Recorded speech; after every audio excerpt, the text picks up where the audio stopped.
നമ്മുടെ information and broadcasting ministry ചുരുങ്ങിയത് ഇപ്പം നമുക്ക് ഈ പറയുന്നത് പോലെ ആംഗ്യ ഭാഷയിലുള്ള വാർത്തയുണ്ട്, അതുകൊണ്ട് എല്ലാ ചാനലുകളും നിർബന്ധമായതുകൊണ്ട് ചെയ്യുന്നുണ്ട് എന്ന് പറഞ്ഞതുപോലെ മാർക്ക് ഫ്രീ ആയിട്ട് ഒരു 2 മണിക്കൂർ റേറ്റിങ്ങിൻ്റെ പ്രശ്നമാണല്ലോ ഈ പറയുന്ന എല്ലാ കാര്യങ്ങളും. അപ്പോൾ ഈ മാർക്ക് ഫ്രീ 2 hours എല്ലാ ദിവസവും sports, development, economy, science and technology, education ഇങ്ങനെയുള്ള കാര്യങ്ങൾ ബ്രോഡ്കാസ്റ്റ് ചെയ്യണമെന്നൊരു നിർബന്ധം പിടിക്കാത്തത് എന്തുകൊണ്ട്?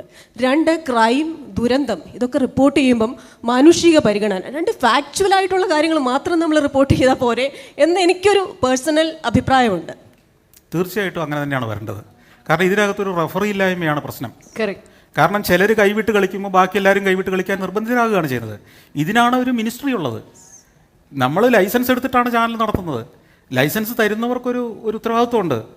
എങ്ങനെയായിരിക്കണം ഒരു രാജ്യത്തെ വാർത്തകൾ സംപ്രേഷണം ചെയ്യപ്പെടുന്നത്, അത് ഏത് ലെവലിന് താഴേക്ക് പോകാൻ പാടില്ല, അതിനുള്ള ഒരു നിയന്ത്രണ രേഖ വരച്ചിട്ട ഒരു സംവിധാനം ഉണ്ടാവണം. ആ സംവിധാനം ഇല്ലാത്തത് കൊണ്ട് എന്ത് ചെയ്യുന്നു? ഏറ്റവും തറയായിട്ട് കളിക്കുന്നവന് വ്യൂവർഷിപ്പ് കിട്ടുന്നുണ്ടെങ്കിൽ നിലവാരത്തിൽ കളിക്കാൻ ഇറങ്ങിയവനും കൂടെ തറയാകാൻ തീരുമാനിക്കുന്നു. അതാണിപ്പോൾ സംഭവിക്കുന്നത്. അപ്പം അതാണ് ഞാൻ നേരത്തെ പറഞ്ഞത്, സോഷ്യൽ മീഡിയയിൽ പല കാര്യങ്ങളും പുതിയ കാര്യങ്ങളായി പുതിയ കാലഘട്ടത്തിൻ്റെ ആവശ്യങ്ങളായി വരുന്നുണ്ടെങ്കിലും അവിടെ ഏറ്റവും നിലവാരം കുറഞ്ഞ ഒരു കണ്ടൻറ്റിന് കിട്ടുന്ന സ്വീകാര്യത നിലവാരമുള്ള കണ്ടൻറ്റ് ഉണ്ടാവുന്നില്ല എന്നുള്ളത് നമ്മൾ പഠിച്ചു കഴിയുമ്പോൾ മനസ്സിലാവുന്നൊരു കാര്യമാണ്.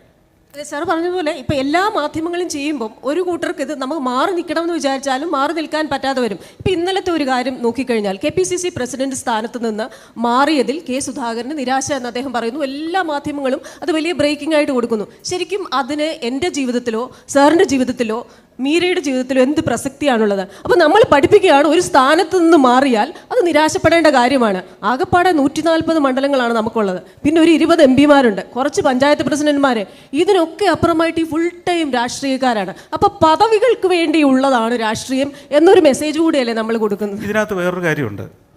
ഇപ്പോൾ ഞാൻ പലപ്പോഴും ചിന്തിച്ചിട്ടുള്ളൊരു കാര്യം, പുതിയ ചിന്തകളിലേക്ക് ന്യൂസ് ചാനലുകൾ മാറണം. ഇപ്പോൾ ഈ KPCC പ്രസിഡൻറ്റിൻ്റെ വാർത്ത എല്ലാ ചാനലുകളും കയറി ചെയ്യുന്ന അതേ ദിവസം അതിനേക്കാൾ ഇൻട്രസ്റ്റിംഗ് ആയ ഒരു സ്റ്റോറി നിങ്ങൾക്ക് പൊക്കിക്കൊണ്ടുവരാൻ കഴിഞ്ഞാൽ അവരെ എല്ലാം വിട്ടിട്ട് നിങ്ങളുടെ പുറകെ വരില്ലേ? കേരളത്തിൽ സീരിയലുകളും ന്യൂസുകളും 2 ധാരകളായി, അതായത് എൻ്റർടൈൻമെൻറ്റ് ചാനലുകളാണെങ്കിൽ സീരിയലുകൾ നിർബന്ധമായി ഓടിക്കൊണ്ടിരുന്ന ഒരു സമയത്ത്, ന്യൂസ് ചാനലാണെങ്കിൽ ലൈവ് ന്യൂസ് അല്ലേ തത്സമയ സംപ്രേഷണം നടക്കുന്ന ചാനലുകൾ മാത്രം ഓടുന്നൊരു സമയത്ത് ഇതൊന്നുമല്ലാതെ ഒരു ചാനൽ നടത്താമെന്ന് ഞാൻ കാണിച്ചു തന്നതാളാണ്. യെസ് ആണ്. അപ്പോൾ പുതിയൊരു വഴിയിലൂടെ പോയാൽ നമുക്ക് അതിന് പ്രേക്ഷകരെ കിട്ടുമെന്ന് ഞാൻ ചിന്തിക്കുകയും അത് നടപ്പാക്കാൻ വേണ്ടി ഒരു ശ്രമം നടത്തുകയും ചെയ്തു. അതും ഇപ്പോൾ ഒരു ന്യൂസ് ചാനൽ പോലെയോ എൻ്റർടൈൻമെൻറ്റ് ചാനൽ പോലെയോ ആയിട്ടുണ്ടാവണമെന്നില്ല. പക്ഷേ ഞാൻ എന്താഗ്രഹിച്ചു അവിടെ എത്തിയിട്ടുണ്ട്. അപ്പോൾ നമുക്ക് ന്യൂസ് ചാനലുകൾക്കും വേണമെങ്കിൽ ഇന്നൊവേറ്റീവായി ഈ പറഞ്ഞ സാധനത്തെ ചലഞ്ച് ചെയ്തുകൊണ്ട് നിങ്ങളുടെ ന്യൂസ് ചാനൽ ഈ പറഞ്ഞ ചർവണം ചെയ്ത ആ വിഷയത്തിൽ എല്ലാ ചാനലും പോകുന്നതിന് പകരം വ്യത്യസ്തമായ ഒരു വിഷയം, മനുഷ്യനെ ആകർഷിക്കുന്ന ഒരു സാധനം, അത്തരത്തിലുള്ള മരുന്നുകൾ റെഡിയാക്കി വെക്കണം കയ്യിൽ. എന്നിട്ട് ഇത് കത്തുന്ന സമയത്ത് മറ്റേ വിഷയം എടുത്ത് വിട്ട് കഴിയുമ്പോൾ ജനം അങ്ങോട്ട് വരുന്ന കാണാം. അവിടെ നമ്മുടെ ഭാവന കുറച്ചുകൂടെ ഉണർന്നുകയും നമ്മൾ പലപ്പോഴും ന്യൂസ് ചാനലുകളിൽ സംഭവിക്കുന്നതെന്ന് വെച്ച് കഴിഞ്ഞാൽ ന്യൂസ് ചാനലുകളെല്ലാം ഏതാണ്ട് ഒരേ വഴിയെ പോകാൻ ആഗ്രഹിക്കുന്നവരാണ്. അതാണ് അതിനകത്ത് ഒരു പ്രധാന പ്രശ്നം. വഴിയൊന്ന് മാറിപ്പോകുന്നതിനെക്കുറിച്ചുകൂടെ നമ്മൾ ചിന്തിക്കണം. കേരളത്തിലെ സമൂഹത്തിലെയോ പ്രേക്ഷക സമൂഹത്തെയോ പഠിക്കുന്നതിൽ ഒരു തെറ്റുമില്ല, ഒരു കാര്യവും അതിനകത്തില്ല. അവർ നമ്മൾ വെട്ടിയ വഴിയെ ആസ്വദിക്കാൻ ശീലിച്ചവരാണ്.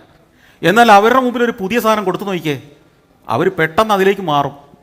അവർക്ക് ഇമ്പ്രസീവായി തോന്നിയാൽ മതി, സത്യസന്ധമായി തോന്നിയാൽ മതി, ആത്മാർത്ഥതയുള്ളൊരു നീക്കമായിട്ട് തോന്നിയാൽ മതി, സമൂഹം അതിനെ സ്വീകരിക്കുക തന്നെ ചെയ്യുമെന്നാണ് ഞാൻ ഉറച്ച് വിശ്വസിക്കുന്നത്.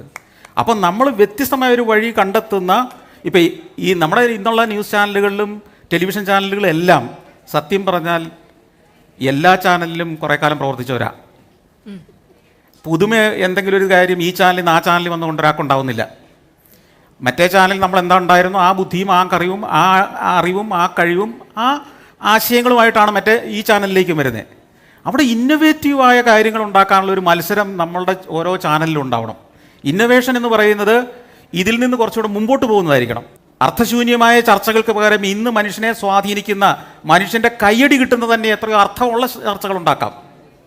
ഇവിടെ കണക്കുകൾ കാണിക്കുന്നത് അത്തരത്തിലുള്ള അർത്ഥപൂർണമായ ചർച്ചകൾ ടെലിവിഷനിൽ, ഇപ്പം നമ്മുടെ ആ ഒരു ഇൻ്റർവ്യൂ ഡിജിറ്റൽ മേഖലയിൽ അത് വലിയ തോതിലൊരു ചലനമുണ്ടാക്കി പലരും സംസാരിച്ചു. പക്ഷേ ഇതേ സാധനം ചിലപ്പോൾ അതേപോലെ ഒരു ഫോമാറ്റിൽ നമ്മൾ ടി വിയിൽ കൊടുത്തു കഴിഞ്ഞാൽ നമ്മൾ ആ കണക്കുകൾ നോക്കാറുണ്ട്. അപ്പോൾ യൂട്യൂബിൽ ഒരേ സാധനം എല്ലാവരും കൊടുക്കുമ്പോൾ തന്നെ നമ്മൾ മറ്റൊന്നിലേക്ക് നീങ്ങിയാൽ, സാർ പറഞ്ഞ പ്രോസസ്സ് ശരിയാണ്, അതിനുള്ള ഇച്ഛാശക്തി വേണം, അതിന് നമ്മൾക്ക് ജെനുവിനായിട്ടുള്ള ഒരു എഫേർട്ട് ഉണ്ടെന്ന് മനുഷ്യർക്ക് തോന്നണം, ആ എഫേർട്ട് അവർക്ക് വേണ്ടി കൂടെയാണ് എന്ന് തോന്നണം, അതിനൊരു ടൈം പീരീഡ് ഉണ്ട്.